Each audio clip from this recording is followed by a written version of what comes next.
So, hi everyone. My name is Pulkit. I am from the TensorFlow Model Optimization Toolkit team, and I'm here to talk to you about quantization-aware training today. This is the work of several people within my team. Um, One of them being Yunlu, who's on the call, and it's also built on the work a lot of other people have done. I'm just presenting it. So let's get started. So the plan for the next hour is that I'll take you through the fundamentals of quantization-aware training. I'll then talk about the TensorFlow/Keras API that we use to achieve it. And based on how much time we'll have, we can dig into the internals of how it has been implemented. But first, to kind of set some background, like just why bother with something like this? Why did we need this in the first place? So the core reason why we do most of the work we do is to optimize ML models. To optimize ML models so that we end up with smaller and faster models. And the optimization process is basically nothing but the process of transforming your machine learning model so it is more efficient to execute. This results in faster compute, lower memory, disk and battery usage, which is all around beneficial to the user experience. And it has serious benefits to users. It can unlock cases which are otherwise not possible: on-device speech recognition, mobile vision on the phone, etc. And this is kind of where the model optimization toolkit comes in. It is a suite of TensorFlow ecosystem tools and different techniques that we use to optimize the model so they're smaller and faster. Our goal is to ensure that it is general across different models and different hardware. You can find us at this link.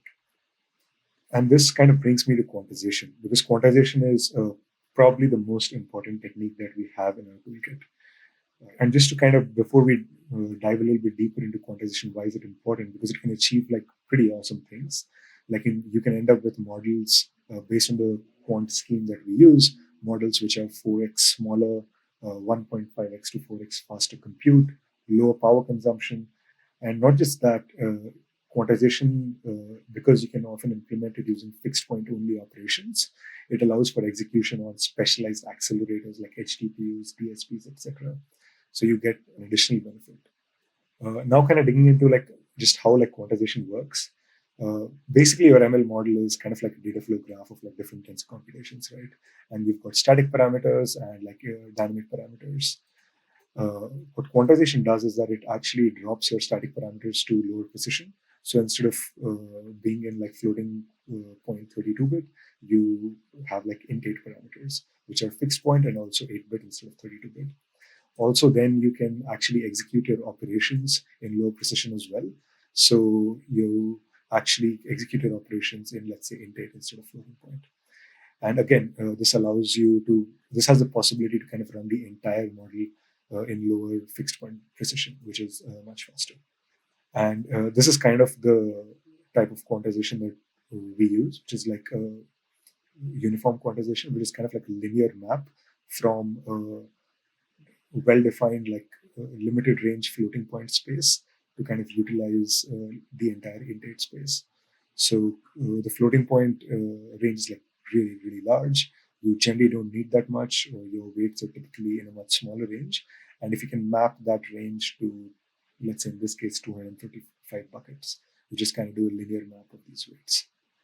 Now, so, I mean, it seems like everything is great.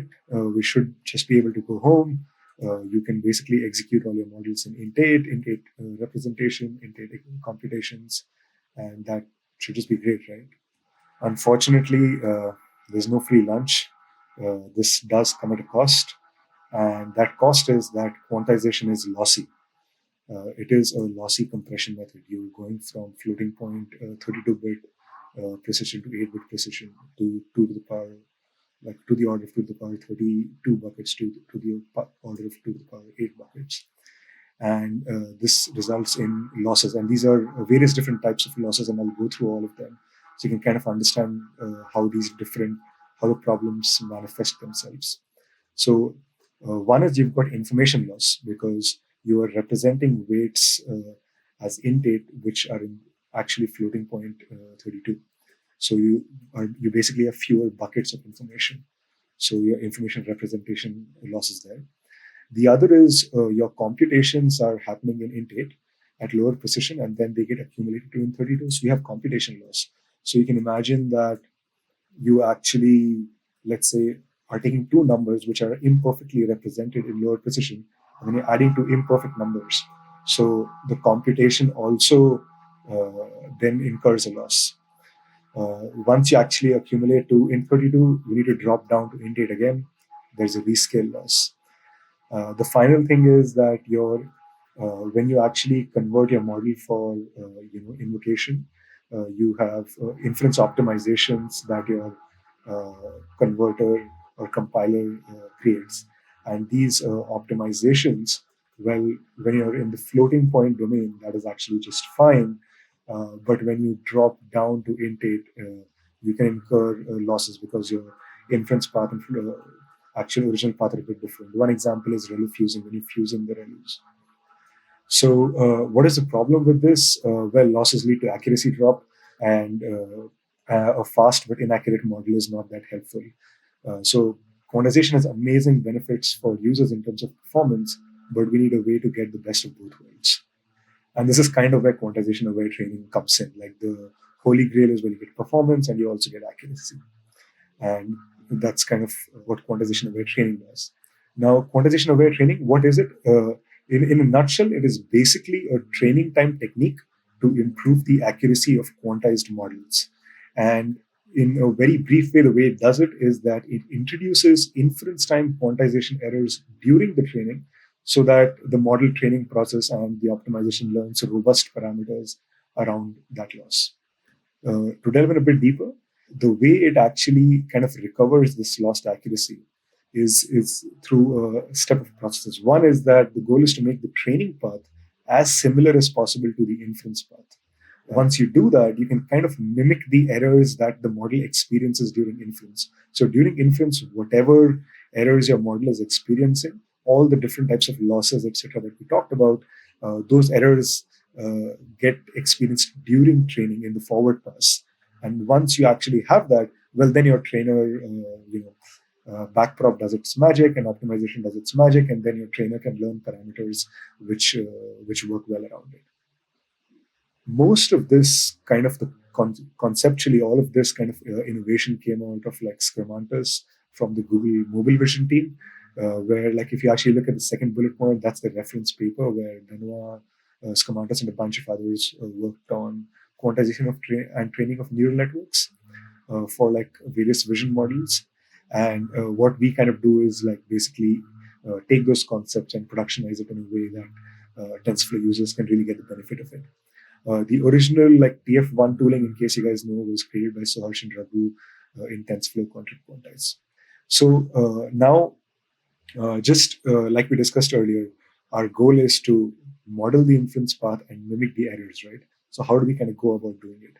One of the core tools to mimicking the errors is a concept called fake quant, where what we do is that in the forward pass of your model training process, you're actually doing your model training in floating point, but because the inference is in int8 or a lower precision, you want to kind of emulate that. So what you do is that you take your tensors, which are in float, you drop them down to lower precision, let's say int8, and then you convert it back to floating point. So what that does is that you actually introduce the quantization error that happens. You're going to a lower precision, and whatever loss you have, that loss gets introduced. The other very interesting point to kind of keep in mind is that let's say once you introduce the losses in both your inputs and the weights, both are floating point, you drop them down to int8, you bring them back into floating point. They are actually the exact representation in int8. So what happens is that your floating point number is actually now mapping 1-to-1 to an int8 bucket.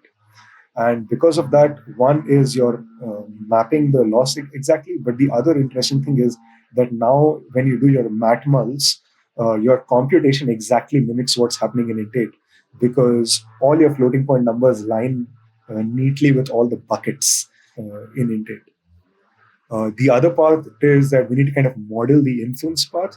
So the way to model the inference path is that, well, your inference optimizations can fuse ReLU activations, they can fold a bash norm into con, they can do a bunch of these different types of optimizations. What QAT does is that it applies the same or similar transformations to your training graph and adjusts the fake quant insertions. So what happens is that your forward pass now actually really mimics or emulates the inference path. So you actually ensure that your fake quants, etc., are placed accordingly. And once we kind of delve into these things later, you'll also get to learn that we can actually configure these transforms as well. So we allow you to be able to do that. And it works. It works pretty well. So, for example, if you look at some of these vision models, in most cases, the once you apply quantization during training, the accuracy is almost exactly the same as floating point. There'll be like some minor losses, but it's largely the same. And that's a big win, because what this means is that now you can actually execute fully in-date models on specialized hardware and basically get floating point accuracy. So all of this was kind of about like what quantization aware training is and what the concept is. Now we'll kind of dig into, hey, how is this API used? How is this API built, and how you can work with it? Just FYI though, please feel free to interrupt me at any point, and you can ask me questions, and I'll be happy to take them. And I can obviously also take them at the end. The other is now so one of the core principles that has kind of guided our design is that we want the easy to be like absolutely easy, very quick to kind of get going with it, but also make it possible to do fairly difficult things. Quantization aware training and Keras, like we kind of broke it down into kind of three different types of like users. One is users like mostly like app developers, ML engineers who just want like write one or two lines, train, deploy to device, and just kind of go ahead with it. And we have like use cases which can support that. Then you've got like ML engineers and maybe researchers who want to kind of configure like individual layers and maybe some parts of the algorithm. And then you've got like hardcore like ML researchers and hardware designers who want to like use custom quantization algorithms, target different types of hardware backends at a very, very precise level. And there's ways to kind of address all of these three. So to start with the most basic use case, what if you want to quantize an entire model, right? So this is typically what a Keras model looks like, right? You import TensorFlow, you build a model, you throw in a bunch of layers, you compile the model, you start training it, right? And now you want to train this with quantization. So how do you do it? It's basically this. That's it. You just import our package, the TensorFlow model optimization, and you say, hey, I want to quantize this model. You pass in the existing model, and then all of the rest of your code stays exactly the same. We take care of pretty much everything. Ensure cloning the model, ensuring the model has all the right transformations, the right fake quant placements, etc. You just do this, and you can go ahead with it. So it's like very entry level, very simple. Don't need to think too much about it. Very geared towards deployment. But as you kind of go further, you might want to tweak things a little bit more. Like, I don't want to maybe run my entire model as int8 or like quantize. I only want like some parts to be quantized, or some parts of my model's computation are actually very sensitive and I want to keep them in floating point. So in that case, you might want to quantize only a subset of your model. And in that case, the way you would kind of go ahead with it is use kind of like a two-layer API. So it's still very similar to the earlier case, but now what you do is that other than saying, hey, I want to just quantize the model, you first say, I want to quantize, annotate these specific layers. So for example, in this model, you've got 4 layers. You're saying, I want to quantize the conv layer and the relu layer, but don't bother me about the other 2 layers, and that's enough. And then you kind of say, hey, apply quantization to this model. And again, the quantized model that you get out of it, you can just take it, compile, train, go ahead with your work. And it ensures that only the optimizations and all the operations are applied to only the subset of layers that you are interested in. And it handles the whole like data flow graph and all of that stuff for you, the whole DAG. Hey, Pulkit, just to confirm the use case for Sure. selected annotation. Yes. Why don't we just always annotate everything? So if you actually look at the previous case, that is kind of the case where it does annotate everything. Like when you do quantize model, it actually it means that you want to annotate all the layers. So it'll actually apply quantization to all the layers. It is in the case where you want to only quantize a subset of the layers that we want the user to have the ability to say that I only want, let's say I have a model of which like 100 layers, I want to only quantize like 10 of those layers.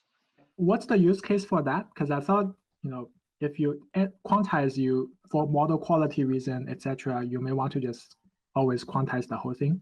No, so what you might want to do is you might want to run part of your model in floating point and part of your model with, let's say, quantized operations. If your model is, so you could look at it from two angles. One, you could say that, hey, there is a certain subset of my model that is very performance sensitive, so you can only run that part of the model as int 8, or you could look at it in the other way where there's a certain subset of my model that is very quality sensitive, where if you actually introduce losses that it hurts the quality a lot. So in that case, I'll leave that as floating point and I'll do the rest as int 8. So instead of actually breaking up your model into different models, which would actually be a lot of work for the user, in this case, you just quantize a specific part. And our converter handles that actually. Yeah, this makes sense. In practice, do we need to provide users some guidance on which parts they need to pick? Like, should there be some XProf advisor or some output to tell them which parts they may want to quantize? That's a very interesting point, actually. So currently, we don't provide any guidance for that. Part of the reason is that it actually varies quite largely across different models. Different parts of models can be very sensitive for very different models. So it's hard to have a kind of heuristic that works. But you're right in that at least performance profiling is quite easy, and that is something that we should be able to give users numbers pretty reasonably. And we could also we collect some metrics, but we could also potentially bubble up some TensorBoard style metrics which give a user some sense of maybe what layer is contributing most to the drop in accuracy that they're seeing. But to tie back the loss to what layer is, it's not always that straightforward. Oh, sorry. So additionally, it's not even just model varying.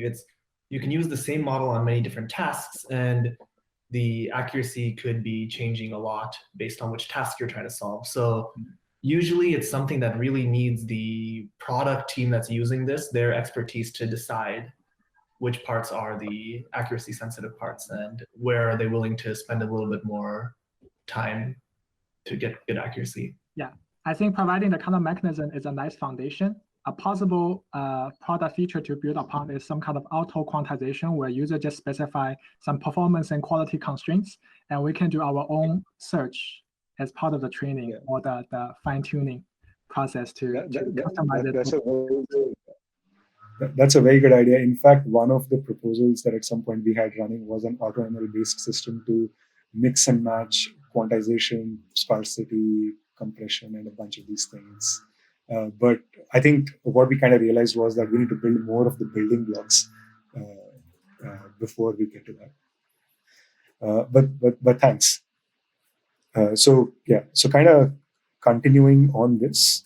Now the other thing that so just one quick comment on the previous one. What you can also do is that you can quantize the entire model, but you can override the quantization behavior in some layers, and we'll kind of see that. So let's say if you want to custom quantize a layer, you have a bunch of different layers, and all the layers they're fine, but for some layers you want to quantize them in a very specific way. And in that case, we provide you with the ability to kind of quantize that layer exactly how you want. And the way that works is, again, the API is very similar to what you were doing earlier, but now you add an additional parameter. So when you say quantize annotate layer, my conf2d, you also say that, hey, this is the quantize config I need you to use. And this quantize config will basically tell the layer how I want to quantize this specific layer. And now we can take a look at what this kind of config looks like. This config largely has two important functions, which is the get weights in quantizers and get activations in quantizers. Now, any layer internally has a bunch of weights and a bunch of activations, and you can kind of choose how you want to quantize them. Now, if you kind of look at these functions, it basically tells two things. So as a layer, you basically want to inform the quantization infrastructure about two things. One is, what is it that I want to be quantized? So if I am a layer, I may have, let's say, 5 weights, kernel, recurrent kernel, etc., etc., and I may only want to quantize the kernel, not the recurrent kernel. and how I want to quantize them. And the how is kind of encapsulated in this object called Quantizer. We'll delve into that a little bit later, but for now, it's just enough to understand that it is just an object that that knows how to quantize a particular tensor. So you just kind of pass that object. And it's kind of possible to configure it. So for example, in this case, when you construct the weight quantizer, you're saying that I want it to be quantized with 4 bits instead of the default 8.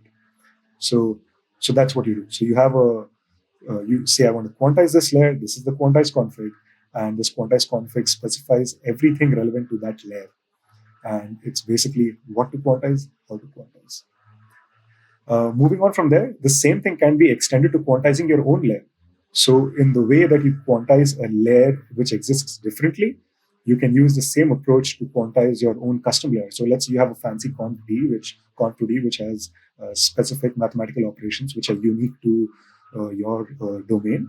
You can just pass it a quantize config, just the same as you did earlier, and you, let's say, specify the same types of functions, weights and quantizers, etc. And you kind of go ahead. And now we can kind of get into the quantizer object itself. So the way the quantize config is to a layer, it controls how the layer gets quantized. The quantizer object is to a tensor. It controls how a tensor gets quantized. And it's a very simple object. It basically has 2 functions. It has a build function and the call function. It follows the same kind of life cycle of Keras layers. So the build creates any variables that you need. So for example, a quantizer might need a range. So you construct a min and max variable, right? And you can do that, and you get the tensor shape, and you can kind of choose whatever kind of variable that you want, right? And in the call, that is when the graph is being constructed. That is where you get like an input tensor. You can modify it however you want, and then you get like a resulting tensor, and you kind of pass that through, and that's the quantized tensor. And you can do it differently based on like training time and whatnot. You can basically put whatever fancy algorithm that you want over here. You can use like local state to construct a histogram and take a range based on that and apply it. Clipping based quantizer, anything.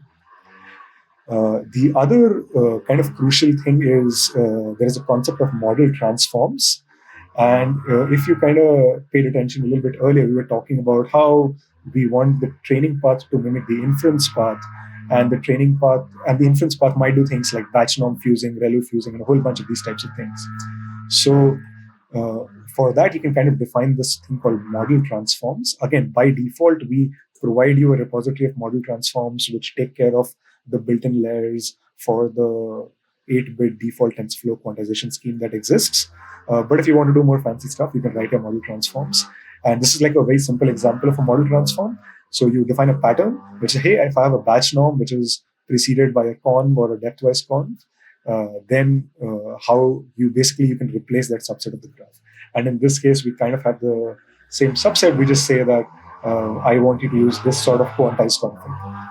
And you can kind of provide that metadata. And this is roughly the entire like kind of QAT API. It gives you full control over quantization, define fully custom quantization schemes, specify how any layer should be quantized, choose your own model transformations, etc. And in kind of summary, like basically quantization-aware training, it allows you to recover model accuracy while gaining the benefits of quantization. It's a flexible API, easy for getting stuff done, but also allows for like a lot of flexible experimentation and allows you to simulate quantization loss on various different backends and schemes. So kind of the main, one of the really cool features is that if, let's say, you come up with kind of like a new hardware, which has its completely custom scheme of operations, different number of bits for convs, different number of bits for LSTMs, etc. You can basically define all of that using some of the building blocks that we provide. And even the model transformation stuff, we'll talk a little bit more about it, but it's basically like a full graph transformation library. And it's kind of modeled after graph transformation in TensorFlow. So you can basically just apply that at one level higher. If there are any questions, I can answer. But after this, we can kind of dig into some aspects of how this works or how this is implemented internally. To use this, basically, whatever I've discussed so far is all you need to know. You don't need to know anything beyond that.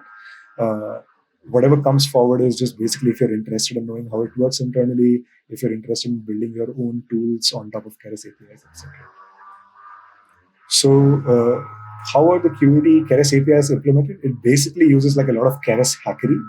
One of kind of the core, and basically the way it's designed is that it does a lot of injections into the Keras layers as they are constructed, so that the constructed graph that you have is quantized. And one of the core design principles was that you should be able to do this in the build process of the model, because once you build it, then that graph that you have, that should be no different from any other graph that you have. So all your training, eval, storage code, or metrics code should just work the same. It's basically no different than any TF graph that you have. It's just that, pardon me, when you build your model, you get a new model out which has all the goodies inside it now. And we want users to be able to apply it to their existing models and also, reuse like existing model building code. To kind of understand how this works, you need to understand some of the core Keras abstractions. The core Keras abstractions are basically like a layer and a model. A layer basically represents a neural network layer, and what it does is it basically constructs a chunk of TF graph using tensors and ops. And a model is basically a network of layers, and it has train and eval capability, etc. And a wrapper is basically like, it's a layer itself, but it's like, in kind of object-oriented terminology, it's like the most basic, like kind of like delegate/adapter pattern, which basically allows you to inject into the behavior of a layer. It kind of wraps a layer, so you can control the operations preceding a layer construction and after the layer construction. A layer in Keras has like a very particular life cycle, and that life cycle is important because that's how some of the other things get modeled based on that. You've got an init, which is basically simple like plain old Python object construction. You've got the build method, which basically lazily constructs the TF variables. It's kind of like a constructor for the TF graph, so to speak. It constructs your variables, has the shape computation, those sorts of things. And then there is the call where you actually give it tensors and it constructs the TF graph. And you would like simply write like a simple Keras layer like this. Let's say you have a linear layer, you have a constructor, you define the params. In the build, you construct the weights, and when you have the call function, you actually apply TF ops on the incoming tensors and you construct the graph. If let's say you're constructing a model, you define your model, and that's when the init is called. When you actually build your model, you pass it the shape. That's when all the variables have been constructed. That's when the layer.build is called. When you do a fit, predict, evaluate, custom training loop, whatever, that's when the call is involved. And the reason I'm saying all of this is because this kind of takes us to the wrapper, where the wrapper is basically a layer which has a layer as a parameter. So now when you have a build function, you can do whatever you want before you build the layer, and you can do whatever you want after you build the layer. So you can inject your own variables. And similarly with the call function, you get their input tensors. You can add other things to your graph that you want. Then you can construct the layer, then add things after the graph has been constructed. So one simple example would be, let's say if you wanted to write like a clipping wrapper, which just clips the tensor. So you define a min and max in your build function. Your input tensors come in, you clip the input tensor, throw away the extraneous weights, and then you do a layer.call with the same tensor. So everything else basically stays the same. And this is something very simple, but this is basically what most of the MOT infrastructure kind of uses very heavily. So we have a Quantize wrapper for QAT, we have a pruning wrapper for sparsity, we'll have other wrappers for various types of algorithms. But basically the idea is that these wrappers modify graph construction. The reality is a bit more complex, especially for quantization, because like you saw, there's like the model transforms and fake quants and all of that stuff that it does. The model transformer, it's basically similar to the graph transform tool for TensorFlow. You can define tree-like subgraphs and do full subgraph transformations on Keras models. So you can have like a directed acyclic graph-based network, and you can define a subset and you can replace that subset with what you want. You can update quant parameters. It's kind of cool. You can like keep applying a whole bunch of transformations. It is actually independent of, it's part of the model optimization toolkit as of now, but we're planning to move it to core Keras. It's independent of all of this stuff. You can actually use it for general transformations on Keras models. And that's it. So You can use these links for the Quantizer training documentation. You can find us on GitHub TensorFlow model optimization. Feel free to reach out to us. We're actively working with clients. There are a whole bunch of interesting use cases we've seen for so far, from like micro to server to on-device, vision, non-vision, etc. So yeah, we're happy to help.